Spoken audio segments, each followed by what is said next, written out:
तो चलिए आज बात करते हैं पूंजीवाद की। कैपिटलिज्म, है ना? ये एक ऐसा शब्द है जो मतलब हर जगह सुनाई देता है, अखबारों में, न्यूज़ में, हमारी आम बोलचाल में भी। पर देखिए, ये सिर्फ एक इकोनॉमिक टर्म नहीं है।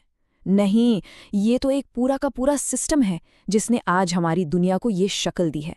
तो आज चलिए इसी सिस्टम को जरा खोलकर परत दर परत समझने की कोशिश करते हैं।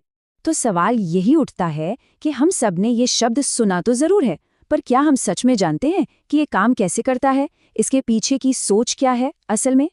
चलिए अगले कुछ मिनटों में इन्हीं सवालों के साफ और सीधे जवाब ढूंढते हैं। तो सबसे पहले एकदम बेसिक से शुरू करते हैं, इसकी बुनियाद को समझते हैं कि ये पूंजीवाद आखिर है क्या। देखिए, इसके इतिहास या इसके अच्छे बुरे पहलुओं में जाने से पहले इसकी परिभाषा को समझना बहुत जरूरी है। अच्छा, तो पूंजीवाद जो है ना, वो असल में 4 मजबूत पिलर्स पर खड़ा है। सबसे पहला है प्राइवेट ओनरशिप, यानी निजी स्वामित्व। मतलब किसी कंपनी की फैक्ट्री वो सरकार की नहीं बल्कि किसी एक इंसान या ग्रुप की है, ठीक है। दूसरा प्रॉफिट, मुनाफे का मकसद, मतलब जो भी काम हो रहा है वो लाभ कमाने के लिए हो रहा है। तीसरा है फ्री मार्केट, एक ऐसा बाजार जहां सरकार ज्यादा दखल नहीं देती और चीजों की कीमत डिमांड सप्लाई से तय होती है। और चौथा वेज बेस्ड लेबर, मतलब लोग पैसों के बदले अपना वक्त और अपनी मेहनत बेचते हैं। बस यही 4 चीजें मिलकर इस पूरे सिस्टम की नींव बनाती हैं। लेकिन क्या हर कोई इस व्यवस्था को इसी नज़र से देखता है? जी नहीं, बिल्कुल नहीं। इसकी सबसे तीखी आलोचनाओं में से एक आई कार्ल मार्क्स से। उनके हिसाब से पूंजीवाद एक ऐसा सिस्टम है जिसमें पूंजी यानी कि पैसा और संसाधन वो खुद को और बढ़ाने के लिए मजदूरों के श्रम का शोषण करती है। अब ये एक क्रांतिकारी विचार था जिसने मालिक और मजदूर के रिश्ते पर ही एक बहुत बड़ा सवाल खड़ा कर दिया। और फिर आता है सिक्के का दूसरा पहलू, जिसे पेश करते हैं एडम स्मिथ। इन्हें अक्सर पूंजीवाद का जनक भी कहा जाता है। उनका नजरिया मार्क्स से एकदम उलट था।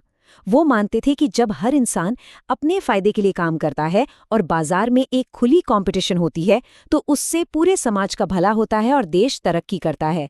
यहाँ पर प्रॉफिट को शोषण नहीं बल्कि तरक्की का इंजन माना गया। और एक तीसरा नजरिया भी है जो थोड़ा अलग है। ये आर्थिक से ज्यादा कल्चरल है।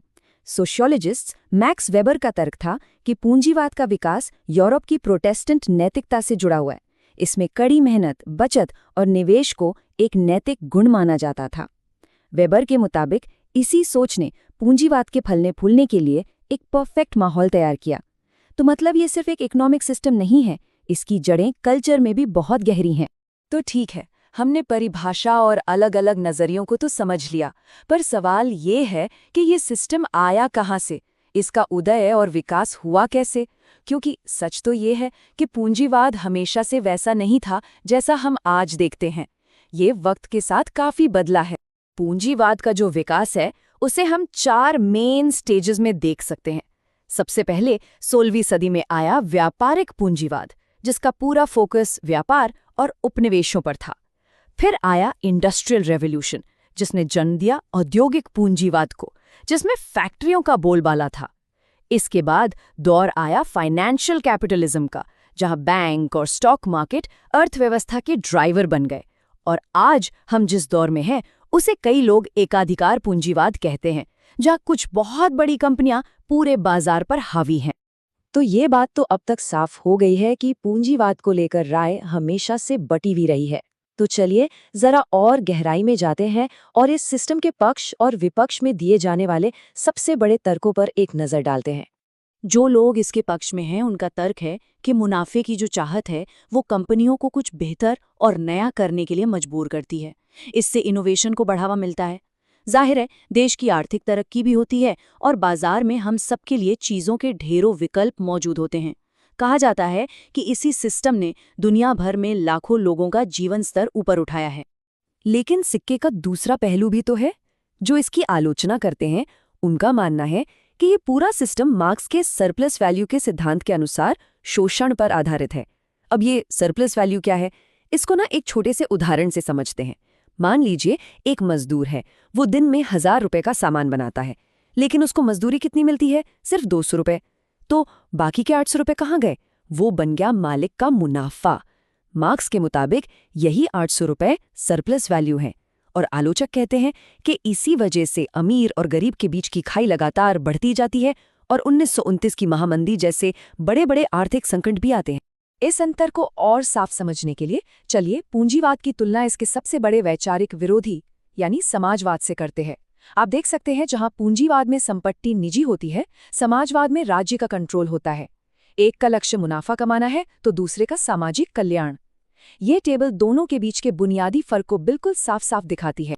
तो एक बहुत ज़रूरी बात यह है कि आज हम जिस दुनिया में रह रहे हैं वो न तो पूरी तरह से एडम स्मिथ वाला पूंजीवाद है और न ही पूरी तरह से समाजवादी। आज का पूंजीवाद एक बदला हुआ, एक इवॉल्व्ड रूप है।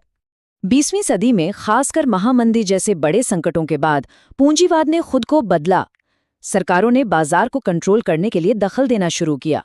फिर वेलफेयर स्टेट यानी कल्याणकारी राज्य की सोच आई, जिसमें शिक्षा, स्वास्थ्य और सामाजिक सुरक्षा जैसी चीजें शामिल हुईं। ज्यादातर देशों ने एक मिक्स्ड इकोनॉमी को अपनाया, जिसमें प्राइवेट और सरकारी दोनों की भूमिका होती है। और फिर आया ग्लोबलाइजेशन, जिसने मल्टीनेशनल कंपनियों के जरिए इस सिस्टम को पूरी दुनिया में फैला दिया। तो अगर हम इसे समेटें तो कह सकते हैं कि पूंजीवाद की विरासत दोहरी है। एक तरफ इसने दुनिया को औद्योगिकरण और जबरदस्त तकनीकी तरक्की दी, लेकिन साथ ही इसने गहरी सामाजिक असमानता और बार बार आने वाले आर्थिक संकट भी दिए। ये एक ही सिक्के के दो पहलू हैं, एक तरफ जबरदस्त ग्रोथ और दूसरी तरफ गहरी खाई। यही इसकी सफलता और विफलता दोनों की कहानी है। और आखिर में हम इसी सवाल के साथ रह जाते हैं कि जिस तरह व्यापारिक पूंजीवाद औद्योगिक पूंजीवाद में बदला और फिर वो आज के ग्लोबल रूप में बदला, तो इस लगातार बदलती हुई व्यवस्था का अगला पड़ाव क्या होगा? ये एक ऐसा सवाल है जिसका जवाब तो आने वाला वक्त ही देगा, पर जिसका असर हम सबकी जिंदगी पर पड़ना तय है।